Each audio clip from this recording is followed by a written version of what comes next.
So let's get to the Hollywood part. Remember this? I mean, who would purposely do this? And in no way do I believe that the original Madonna is inside of this thing. They're showing us, they're showing us, they're showing us. I'm not sure what happened, but look what happened to Michael Jackson. I don't know if this is the White Hats that created this. This is not Madonna. It looks like a horrible, horrible, disfigured Madonna. Or maybe even a demon version of Madonna. Because that's what I think it was. There was a lot of things that happened with this thing. And I don't know which things were deliberate or which things were orchestrated. So anyway, this is weird. This is weird.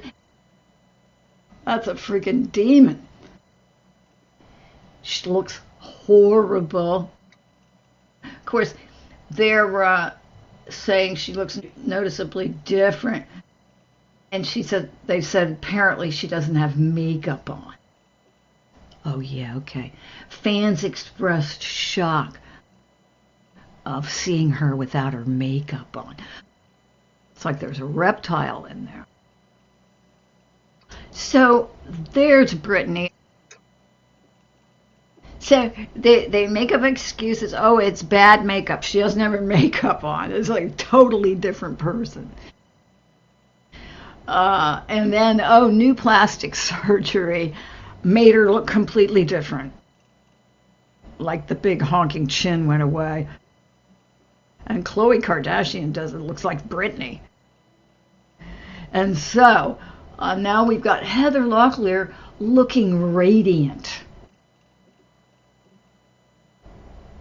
I don't think so. Radiant? That doesn't even look like Heather Locklear. Again, it looks like the Madonna thing, like a bad version of Heather Locklear. And 55, 75. Oh, something's going on, folks. It says, what happened to Heather Locklear's face? Actress visibly ages in just a few months. Well, I would submit to you that's not her either. Something's going on with these people not having their adrenochrome. Or they're being arrested for child trafficking. Any major star like this, you know they're going to be involved in it. You don't get to climb up that ladder until you've shown them certain things, because they're leading you to that gate that you walk through where you're never going to walk back out of it again. And so they keep feeding you, but you know it comes at a price, and you know the price is not what everybody thinks it is. You know this, but yet you keep going.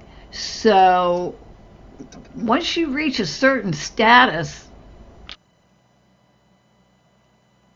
a lot of these superstars are chosen from MK Ultra victims, and maybe all of them, talented people in just to strip them, steal all their property, their intellectual property, and spit them back out on the streets, a drug addict and with no teeth and everything else.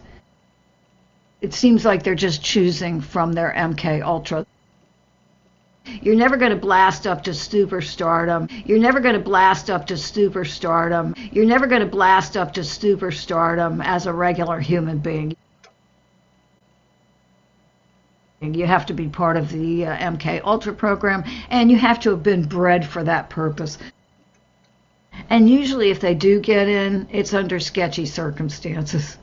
That's like Marilyn Manson, right out of the underground. After 9/11 and the birth of Homeland Security, Fusion centers were set up to monitor U.S. citizens, and the U.S. Department of Justice legalized non-consensual experiments on the public. These fusion centers employ civilians to target individuals and harass them, intimidate them, vandalize their property, and interfere with their day-to-day life. This is known as gang stalking. Former high-ranking FBI agent Ted Gunderson reported in 2011 that himself and thousands of others were being targeted. FBI agent Mike German confirmed this as well. Several federal agents have reported that they were targeting individual Americans, including people who were simply pro-life, and that they were pressured to put more people on their targeting lists to legitimize more federal funding. These Homeland Security fusion centers are able to put any American citizen on the terrorist watch list without any reason or due process. In 2012, NSA whistleblower William Binney reported that the feds are conducting comprehensive surveillance on nearly every U.S. citizen and targeting whomever they please. In 2014, Glenn Greenwald exposed the methods used to target individuals, such as hacking into people's social media accounts, posing as that person and contacting their friends and coworkers. TargetedJustice.com is currently working on suing the federal government for targeting individual U.S. citizens with different high-tech weapons, including directed energy weapons. As far back as 1976, the technology to remotely alter brainwaves has existed, including voice-to-skull technology that allows the government to directly transmit voices into people's brains. As bad as all this is, it is likely to get much worse. In 2017, Dr. James Giordano gave a lecture on the latest government technologies to target individuals, such as neuroweapons to control brain function and modify memories. I'm looking to target key individuals who may then be influential to relative aspects of their representative groups. I can affect individuals' brain functions in a variety of different ways, both positively and negatively, by engaging or disengaging nodes and networks of the brain that therefore affect their cognitions, emotions, and ultimately their behaviors.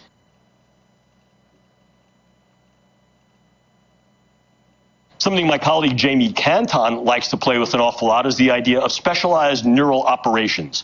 And here, once again, we're talking about the use of either drugs and/or devices to modify the integrity of brain function, modify their perception of time, their perception of what occurred and what did not, memory modification, etc.